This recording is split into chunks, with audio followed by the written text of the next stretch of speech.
પણ સામે એ પણ સમજવાનું કે 70-80 વર્ષનું જીવન છે, એમાં રોજના 8 કલાક સૂઈએ છીએ, એટલે આપણી પાસે 23 કલાક તો, એટલે કે 23 વર્ષ તો જીવનના એમનેમ સૂવામાં જતા રહે છે.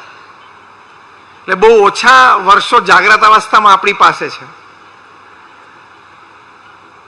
એમાં સ્થિર રહેવું, આનંદમાં રહેવું, એની માટે પણ આપણે પ્રયત્નશીલ રહેવું પડે. એક બેઝિક ફંડામેન્ટલ થોટ ક્લિયર હોય કે આ 70-80 વર્ષના જીવનમાં મારે સ્થિર રહેવું છે અને આનંદમાં રહેવું છે, તો ફંડામેન્ટલ થોટ પ્રોસેસમાંથી સ્ટ્રેસ મેનેજમેન્ટના ઘણા બધા ઉપાય આપણને સૂજી આવે. પણ એ નિર્ણય કરવો પડે. પહેલા રોજ સવારે ઉઠીને પોતાની જાતને કહેવું પડે કે I am not going to get disturb today. આજે કોઈ પણ સંજોગોમાં અને પરિસ્થિતિમાં હું ડિસ્ટર્બ નહીં થઉં, એવો નિર્ણય કરીને ઘરેથી નીકળવું પડે. તો એ નિર્ણયમાંથી ઉપાયો જન્મે છે અને એ ઉપાયોમાંથી સ્થિરતા અને આનંદ જન્મે છે. કારણ કે પૃથ્વી ઉપર તો રોજ 1.5 થી 1.25 લાખ લોકો વિદાય લે છે. 24 કલાક એટલે 86,400 સેકન્ડ, એમાંથી 1.5 લાખ એટલે દર 2 સેકન્ડે પૃથ્વી પરથી 3 જણા વિદાય લે છે. આપણે આ પ્રવચનની શરૂઆત કરી લગભગ 8 મિનિટ થઈ. 8 6 48, 480 સેકન્ડ થઈ. 700 થી 750 લોકો પૃથ્વી ઉપરથી જતા રહ્યા. અને ભગવાનની ઈચ્છા હોય ને કાલનું ફૂલ કોન્સન્ટ્રેશન અમદાવાદ સિટી ઉપર મૂકી દેતો, પિકઅપ 1.5 લાખનું પિકઅપ અહીંયા ગોઠવી દેતો. એટલે બીજો એક ફંડામેન્ટલ વિચાર આ છે, life is short and it is definitely going to end one day. પૃથ્વી ઉપર આપણે અત્યારે જન્મ્યા છીએ, એના ઉપર રોજ 1.5 લાખ લોકો વિદાય લે છે, એટલે આપણું જીવન બહુ ટૂંકું છે અને એક દિવસ પૂરું થવાનું છે. આ એક બીજો ફંડામેન્ટલ વિચાર છે, જેમાંથી તણાવ મેનેજમેન્ટ માટેના ઉપાયો જન્મે છે. અને અગેન એ ઉપાયોમાંથી સ્થિરતા અને આનંદ જન્મે છે. That is a successful life.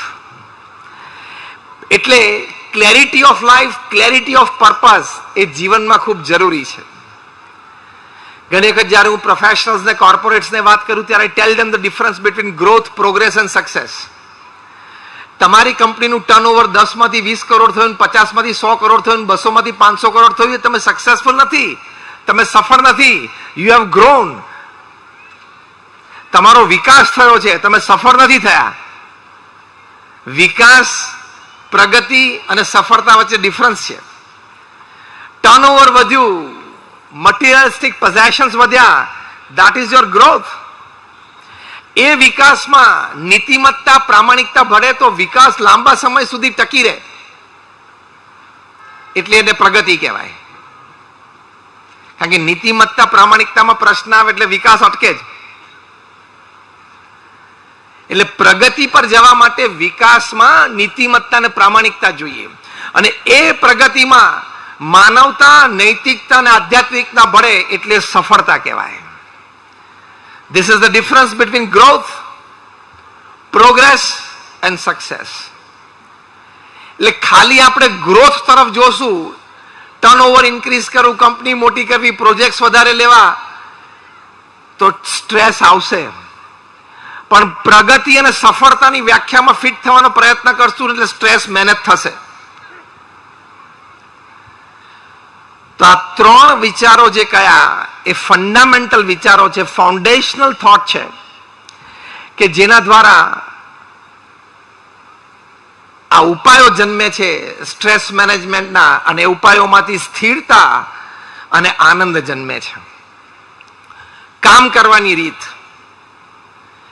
કામ આપણે બધા કરીએ છીએ, અને પ્રમુખ સ્વામી મહારાજે પણ આ પૃથ્વી ઉપર કામ કર્યું.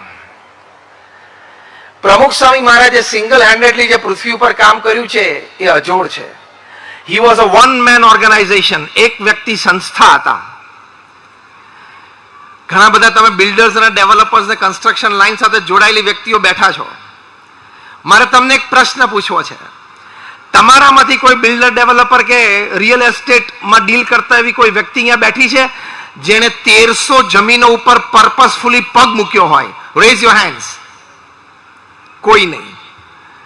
તમે તો ના જ ઊંચા કરી શકો ને. જ્યારે હૈદરાબાદમાં નેશનલ કોન્ફરન્સ હતી ત્યારે મેં રાહેજા, હીરાનંદાણી, અજમેરા, લોઢા બધા બેઠા હતા. પ્રશ્ન પૂછ્યો, એ લોકોએ હાથ નહોતો ઊંચો કર્યો. તો અમદાવાદમાં ક્યાંથી કોઈ કરે? 1300 જમીનો ઉપર ખાલી પર્પસફુલી પગ કે આ જમીનની છે તપાસ કરો ને, કઈ યોગ્ય લાગે તો આપણે કઈ કરીએ એવા પર્પસથી પ્રમુખ સ્વામી મહારાજે 1300 જમીનો ઉપર 1300 પ્રોજેક્ટ પૂરા કર્યા. એ પ્રોજેક્ટ કમર્શિયલ કે રેસિડેન્શિયલ નહીં, બાંધીને વેચવાના નહોતા. Non residential, non commercial project. એટલે જેટલું અંદર નાખ્યું એટલું અંદર દબાઈ ગયું. હા,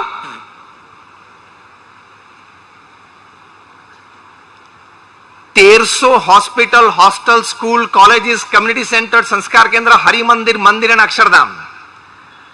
હવે એનાથી આગળ મજાની વાત, આ 1300 પ્રોજેક્ટ એમને 45 વર્ષના ગાળામાં કર્યા. અને આ 45 વર્ષ પણ એમના 51 થી 95 એના પ્રાઇમ યુથનો રેકોર્ડ નથી. પોતાની ઉંમર 51 હતી ત્યારે પ્રમુખ સ્વામી મહારાજ ગુરુપદે આવ્યા, ત્યાર પછીના આંકડા છે. એટલે પોતાની ઉંમર 51 થી 95, એમાં એ 45 વર્ષમાં એમણે 1300 સમાજ સેવા સંસ્થા ઊભી કરી. તમે તો રેસિડેન્શિયલ કે કોમર્શિયલ પ્રોજેક્ટ બાંધીને વેચી દો છો. BAPS સંસ્થા નીચે જે બધી પેટા સંસ્થા ઊભી થાય, હોસ્પિટલ, હોસ્ટેલ, સ્કૂલ, કોલેજીસ, એનું સંચાલન કરવાનું. એમાં 2, 5, 15 જણા BAPS ની આઈડિયોલોજી પ્રમાણે સંચાલન કરે એવા સ્વયંસેવકો જોઈએ. બીજા 5, 15, 25, 50, 75 નો પેઇડ સ્ટાફ જોઈએ. અને સંસ્થા સમાજમાં કાર્યરત. આજે પ્રમુખ સ્વામી મહારાજે બાંધેલી 1300 સંસ્થાઓ સમાજમાં પૂર્ણ રીતે કાર્યરત છે. 45 વર્ષમાં 1300 સંસ્થા. એટલે પ્રમુખ સ્વામી મહારાજે પોતાના જીવનમાં દર 15મા દિવસે એક સમાજ સેવા સંસ્થાની ભેટ સમાજને આપી છે. આ હું એટલા માટે કહું છું કે એમની કામ કરવાની પદ્ધતિ, એમની વિચારધારા, એમની જીવન ભાવના અને એમનો અભિગમ, એમાંથી આપણે સ્ટ્રેસ મેનેજમેન્ટ શીખવું છે. કારણ કે આટલું બધું કામ કર્યું એ માણસને તણાવ તો આવ્યો હોય કે ના આવ્યો હોય? કામમાંથી તણાવ જન્મે જ.